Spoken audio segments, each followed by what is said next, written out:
Bueno, la economía nos está ocupando, nos está preocupando, son las 8:12 y es importante analizar algunas de las cuestiones que están ocurriendo en nuestra coyuntura y para eso tenemos en línea, lo saludamos, le agradecemos, no lo vamos a presentar como un entrevistado porque en realidad es un panelista estable de la casa, a don Andrés Solimano. Andrés, muy buenos días, gracias por estar esta hora con nosotros y con nuestros auditores y auditoras, por cierto.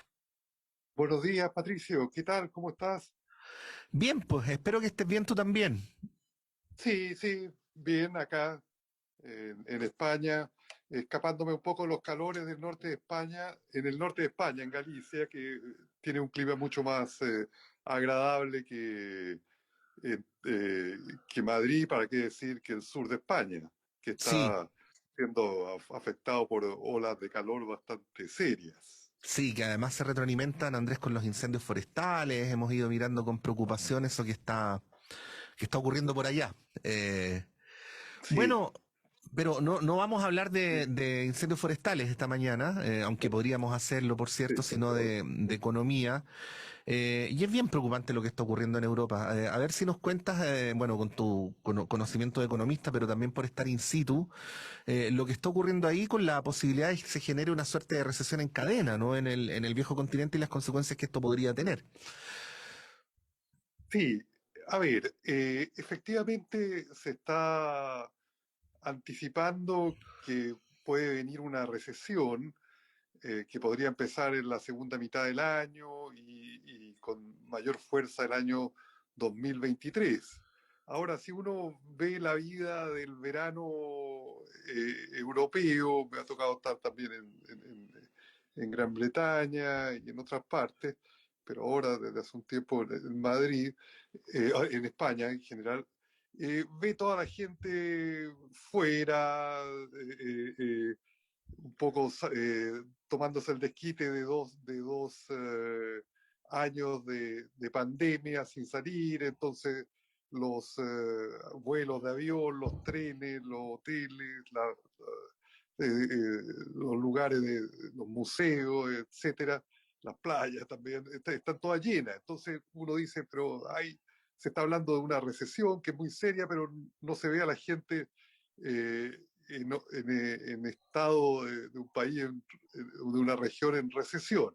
Pero los análisis económicos y las expectativas son que sí, que hay razones fundadas para esperar de que pueda venir una recesión, una desaceleración económica, una contracción eventualmente, por el aumento, por varios factores. Uno, shocks de oferta, aumento del precio de la energía, ¿no es cierto?, del gas natural, el diésel, la gasolina. Eh, Acá en España está a 2 euros el litro de gasolina, digamos, 95 octanos, o sea, es decir, sería como el 2.200 pesos chilenos, 2000, alrededor de 2.000 pesos el litro, digamos. Entonces es bastante, es un costo, un shock de oferta. También el Banco Central Europeo se reúne, probablemente va a haber una decisión entre hoy día y mañana, para decidir subir las tasas de interés, porque la inflación del área euro para el mes de junio, comparando con junio del año pasado, es alrededor de 8,6%, pero en Gran Bretaña la inflación es 9,5%. Eh, eh, en España un poco arriba de 9. Entonces, para tratar de detener esas alzas inflacionarias, se aplica la receta conocida de subir las tasas de interés, hacer más caro el crédito, y eso toma un rezago en actuar, pero reduce el consumo, reduce la inversión, reduce la demanda agregada y puede producir una recesión económica. Ujú. También se ha depreciado el euro o se ha apreciado más el dólar, sobre todo respecto al dólar. Eh, Están los temores de que pueda venir un corte de la suministro de gas natural de Rusia a los países europeos. Hay varios factores preocupantes en el área económica. Sí, y qué consecuencias podría tener si Europa entra en recesión, Andrés? Sé que esta pregunta tiene una respuesta que podría durar varias horas, pero en lo sustancial. No, en lo sustancial, digamos, eh, traería una contracción o afectaría el comercio mundial. Es decir, si hay una recesión en Europa, las importaciones de Europa, sobre todo bienes prescindibles, se reducen. Entonces, las exportaciones, lo que son las importaciones de Europa son las exportaciones de otros países. Por ejemplo, Chile exporta fruta, exporta cobre, exporta litio a distintos países del mundo, incluyendo países europeos. También exporta un poco de manufactura. Y Europa le compra también productos industriales manufacturados a China. Ya la economía de China, los últimos 2 trimestres, ha reducido bastante su nivel de actividad. Mm. Agregaría a los temores de que la economía norteamericana podría entrar en una recesión. Entonces puede ser un fenómeno de tipo global el que está operando. Yo creo que esto se va a observar si no este verano del norte global, estas tendencias, sino que ya va a empezar a notarse en el segundo semestre de este año y el próximo año. Aunque hay algunos análisis que dicen que, por ejemplo, aquí en España, que la gente estaría un poquito más cauta en el consumo, que saldría menos a los restaurantes, estaría pensando cortar algún viaje aquí y allá.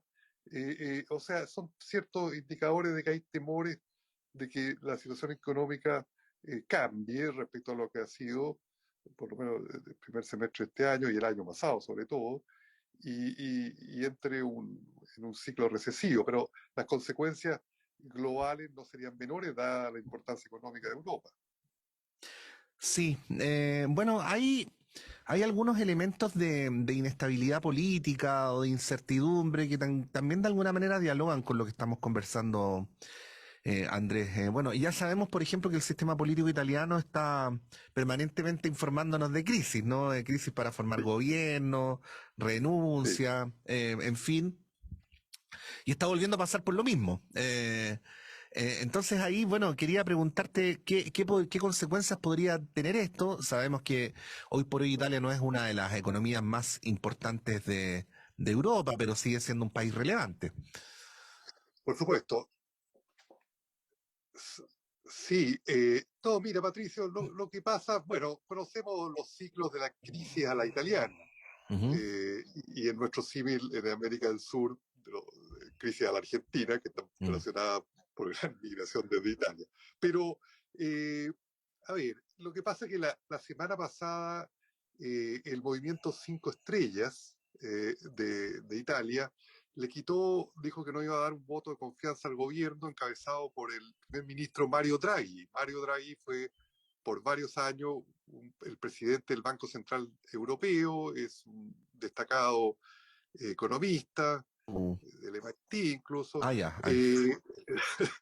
no, no, que tiene que logró estabilizar bastante la situación política italiana desde que asumió hace un año y medio más o menos. Esta es la primera crisis grande que hizo. Y fue al Palacio del Quirinale, donde está la presidencia, y le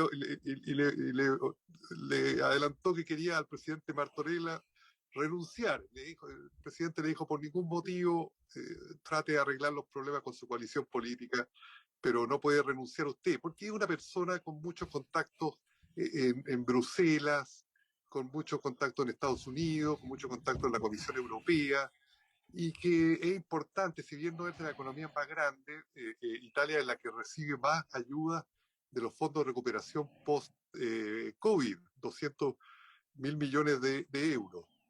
Además, las tasas de interés en Italia están subiendo porque la deuda pública, que es un problema no asociado a Mario Draghi, sino que de 20, 30 años atrás, por lo menos 40, en este momento están 150% del Producto Interno Bruto y las tasas le está costando un poco refinanciarse. También Draghi fue ahora a Argelia para tratar de renegociar, de tener otras fuentes de abastecimiento de energía distintas de Rusia. Entonces, el rol que él juega es bastante importante. Italia, dentro de todo, también es una economía de bastante de peso dentro de la Unión Europea. Entonces, lo que, digamos, eh, pueda pasar con Mario Draghi no solo afecta a Italia, sino que afecta al resto de la Unión Europea. Hay que considerar también que han habido, bueno, la renuncia de Boris Johnson en el Reino Unido y los problemas de Macron para formar una nueva coalición después de los resultados de las últimas elecciones. Entonces, la situación política tiene estas dimensiones en Europa, lo de Draghi, pero yo lo agregaría también el caso inglés y el caso francés. Pero claro, tal vez un poco más agudo, no es un pánico, no una, porque Italia está acostumbrado a manejar sus crisis, pero lo que está pasando con Mario Draghi. Ahora hablemos de contradicciones, Andrés, porque hay quienes atribuyen, y no digo así quienes cualquiera, ¿no? Por ejemplo, no sé si ubicas al Fondo Monetario Internacional, ¿te suena, no? Sí, Sí, sí, en la sí, calle 18 al llegar a La Haya, sí, en Washington, exactamente, D.C. güey. Exacto, mira, lo conoce más que bien. Eh, bueno, Estaba en tenido reuniones. ni más ni menos que el FMI, ¿no? Que es uno de los que ha alertado sobre la posible recesión en Europa, eh, atribuye de una manera muy directa las causas de esa recesión al bloqueo a Rusia y muy en particular al suministro de gas. Entonces, estas paradojas de la geopolítica, ¿no? Que hay un intento por bloquear, por aislar, por asfixiar a un país. Citando a Richard Nixon, ¿no? Hacer que la economía rusa aúlle, ¿no? Pero la consecuencia de vuelta es que la misma Europa se ve arrastrada a una recesión. ¿Qué decir sobre esto que está medio camino entre la economía y la política? Sí, efectivamente, las sanciones a Rusia, que ha sido parte de la respuesta de Occidente, más bien de Estados Unidos y la Unión Europea, eh, a la invasión de Rusia a Ucrania, ¿no es cierto? Y bueno, como esto trae efectos encadenados, Rusia amenaza con cortar los suministros de energía a Europa. Eso afectaría más a esta región que es más dependiente del petróleo y del A gas la- a la- natural. claro, a la zona más oriental, ¿no? No, no, o sea, afectaría más en general a Europa, sobre todo a Alemania, que ha Mm. dependido Digo, a bastante, la zona más que depende oriental de bastante. Alemania, a eso me refería, sí. Sí, sí, sí, de Europa, digamos, eh, Alemania, pero podría afectar también, como conversamos recién, a Italia, Ujú. no sé, y moverse al oeste, un poco de Europa, más que Estados Unidos. Entonces, sí, efectivamente es una de las consecuencias de la guerra de Ucrania y de las respuestas hacia Rusia. Eh, sí, se junta geopolítica con economía. Igual la recesión puede venir por el lado inflacionario, que también está relacionado obviamente con la guerra de Ucrania y con los aumentos de los precios de la energía y de los alimentos, ¿no es cierto? Y de la respuesta de los bancos centrales, porque no hay que olvidar que el mundo del norte global en los últimos 40 años se acostumbró a tasas de inflación muy bajas. Entonces pasar de 2-3% al año, 2 más bien, 2,5%, a entre 8 y 10% es un gran shock. Entonces los bancos centrales están reaccionando de a poco, más rápido el norteamericano, la Reserva Federal y también ahora el Banco Central Europeo está empezando a reaccionar, el Banco de Inglaterra, algunos bancos nacionales, y eso tiene el efecto de potencialmente recesivo, o por lo menos de desaceleración económica. Pero le agrega todo esto el conflicto eh, eh, con Rusia. No veo un aflojamiento de las sanciones realmente a Rusia, porque no estaría claro exactamente a cambio de qué, aunque podría ser un arreglo para evitar cortes de los suministros. No se sabe, pero ahora hoy día la Unión Europea instruyó a los países a racionar un poco el uso de gas natural ante un escenario de corte de los suministros provenientes de Rusia. Pero claro, todo esto agrega presiones recesivas o presiones de desaceleración de la actividad económica y como tú dices, hay una interacción entre geopolítica y economía y Mm, también crisis pandémica, porque no hay que olvidar que muchas de estas cosas son consecuencias de la pandemia de los últimos 2 años. Entonces, sí, po. uno tiene que hacer análisis económico, análisis interdisciplinario, incluyendo crisis del sector salud, crisis netamente económica o respuestas económicas, y entre medio se cuela la geopolítica. Entonces se hace todo más complicado, complejo de aislar efectos y causas. Sí. Pero esa es la Bueno, realidad que se está viviendo. y además en perspectiva histórica, porque hay algunos que sostienen que Europa no había terminado nunca por recuperarse del todo de la crisis subprime de la primera década de este siglo. Eh, Andrés, bueno, en ese escenario en el que estamos conversando se ha producido un fenómeno que por lo menos en las últimas décadas no era tal y que era una suerte de igualación entre el precio del dólar y el precio del euro, ¿no? El euro en relación al dólar Sí. se ha devaluado. Sé que la explicación de esto es muy compleja, muy larga, pero si pudiéramos dar algunas ideas respecto a lo que esto representa, ¿no? ¿Qué podríamos decir? Claro, a ver, desde la introducción del euro, entre el año 2000, haciendo un poquito de historia como tú dices, Sí. entre el 2000 y el 2003 el euro estaba por debajo del dólar, ¿no es cierto? Estaba como 0,8, 0,85 euros por un dólar. Y después eso empezó a cambiar, 2004, hasta y con un pic el 2008 que se llegó a 1,50 dólares por euro. Después una baja y después volvió a hacerse más fuerte el euro. Digamos, prácticamente en los últimos 20 años el euro ha estado más fuerte que el dólar, es decir, que hay que dar más unidades de euro por un dólar. Eh, eh, pero ahora esto se dio vuelta, todo está cambiando y prácticamente estamos en una paridad 1 a 1, puede ser un poquito más, un poquito menos, euro a dólar, que no se veía prácticamente en los últimos 20 años. Eh, las causas principal, creo yo, y los analistas van en esa dirección, es que las tasas de interés en Estados Unidos están muy superiores a las tasas de interés en Europa. Y como hay un movimiento de capitales, un mercado de capitales muy integrados, los capitales se van a donde los retornos son más altos. Entonces los capitales dejan Europa y se van a Estados Unidos, por ejemplo, porque tiene las tasas de interés más altas que en Europa. Y al irse los capitales, se devalúa la moneda. Y por lo tanto, y al recibir los capitales, se aprecia el dólar, que es lo que estamos observando hoy día en el mundo y también en Chile, que el dólar vale más respecto a otras monedas, en este caso al euro, pero también vale más respecto al peso chileno y al yen y a la libra esterlina, producto de que las tasas de interés en Estados Unidos son más altas y los flujos se van para allá. Entonces, los países de donde sale la plata, por así decirlo, los fondos, su moneda se deprecia. Y por eso el dólar, el euro se está depreciando. Es decir, hasta hace 2 semanas estaba a 1,15, 1,12 por dólar y ahora bajó a 1. Es consecuencia de eso. Otra gente dice que hay factores más estructurales porque las economías europeas son más dependientes de la energía que viene de Rusia y por lo tanto es una economía más vulnerable, más volátil que la economía norteamericana, que siempre le favorece la geografía, que está lejos de Europa, está lejos de Rusia, está lejos de Asia, y entonces los conflictos no le llegan tanto. Eso ya es geografía.